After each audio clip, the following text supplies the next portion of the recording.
Welcome back to Sachin academy fan club too. বন্ধু বান্ধবী সকল, আজকে 4500 পোস্ট সম্পর্কে কিছুমান কথা আমি তুলিব ধৰিছোঁ। তো প্ৰথমতে কৈছোঁ যে আপোনালোকে যে ডিস্ট্ৰিক্ট যখন সিলেকশন কৰিব তখন তিনিটা বেছি টাকা ডিস্ট্ৰিক্ট সিলেক্ট নকৰিব। ইয়াত এটা প্ৰব্লেম হৈ যায় যে চবেই ভাবিব যে যেমন বৰপেটা 103 আছে, বিশ্বনাথত 104 আছে, চৰাইদে 109 আছে, ধেমাজি 103 আছে, গোলাঘাটত আছে 112। এইবিলাক যিমান মতলব 100ৰ ওপৰত আছে পোষ্ট, এইবিলাক এটা কপিত আপোনাৰ নোট ডাউন কৰিব। আৰু যিবিলাক ডিষ্ট্ৰিক্টত মানে পোস্টবিলাক কম আছে, যেমন মাজুলীত আছে 74, মৰিগাঁৱত আছে 76, সাউথ সালমারাত আছে 49। এই ল' ভেকেন্সি থকা পোষ্টবিলাক কপিত এক সাইডে মানে আপোনালোকে নোট ডাউন কৰিব। তাৰপিছত আপনাৰা ডিস্ট্ৰিক্টটো সিলেক্ট কৰিব। তো কিছুমান সময় দেখা যায় যে মানে হাই ভেকেন্সি থাকা ডিস্ট্রিক্টত হাই কাট অফ যায়, আৰু ল' ভেকেন্ট থাকা ডিস্ট্ৰিক্টত মানে ল' কাট অফ যায়। তাৰ মেইন ৰিজনটো হৈছে যে চবে ভাবে যে মানে হাই ভেকেন্ট থাকা ডিস্ট্ৰিক্টত মানে পোষ্টবিলাক বেছি আছে, তাৰ কাৰণে ইয়াত মানে কাট অফটো কম যাব। কিন্তু এইরকম সবে ভাবিয়া তারপরে এই যে এপ্লাই করে, ইয়ার কারণে মতলব ইয়াত মানে ক্যান্ডিডেটের সংখ্যা বেশি হওয়ার কারণে ইয়াত মানে কাট অফ টু হাই যায়। এটি হলো এটা রিজন।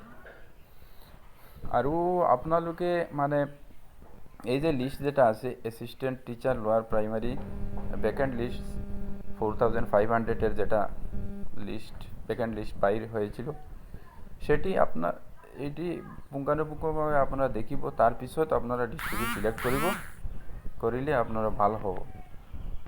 যেমন বেঙ্গলি মিডিয়ামে আছে কাছাড় হাইলাকান্দি শ্রীভূমি, ইয়ারে আছে 73, MOBC 31, T tribes 12, SC ST। এইবিলাক আপনারা পোস্টবিলাক দেখিব। কম থাকা ডিস্ট্রিক্টটো রাখিব আপনার মানে লিস্টত, আৰু বেছি টাকাও রাখিব, মিডিয়ামটো রাখিব। তার কারণে আপনার ভাল হব। বেঙ্গলি মিডিয়ামের তো ইমান চয়েস অপশন নাই, তার পিছতো আপনারা এই তিনটাই কৰিব লাগিব। কিন্তু এছামিজ মিডিয়ামে আপনার গেলে দেখিব পাওয়া যায় যে এটা তো মানে বেশি ভ্যাকেন্ট থাকা ডিস্ট্রিক্টও আছে।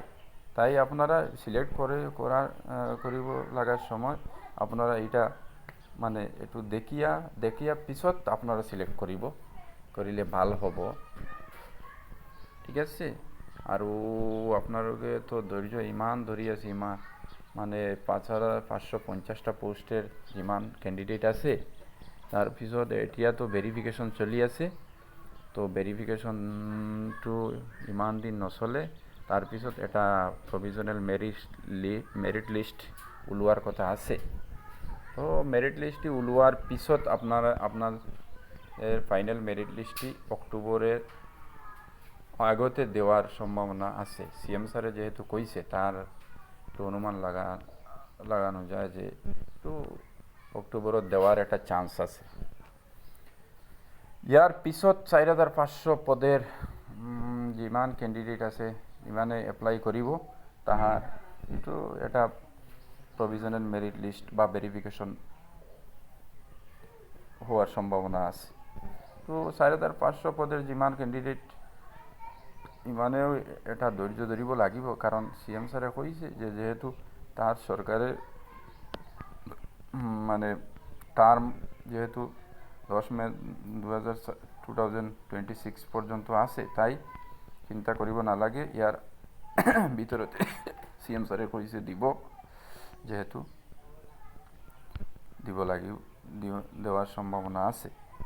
তাই সিএম স্যারের কাছে অনুরোধ যে আপনি একটু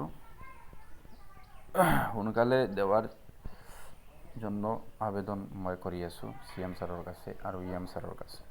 ধন্যবাদ প্রিয় ভিউয়ার্স। এরকম নতুন নতুন আপডেট পাবলৈ আপনারা এই চ্যানেলটো সাবস্ক্রাইব করে পাশে থাকা বেল আইকনটি বাজিয়ে রাখবেন সৰু সৰু নোটিফিকেশন আৰ ডাঙৰ নোটিফিকেশন পাওয়াৰ জন্য। ধন্যবাদ।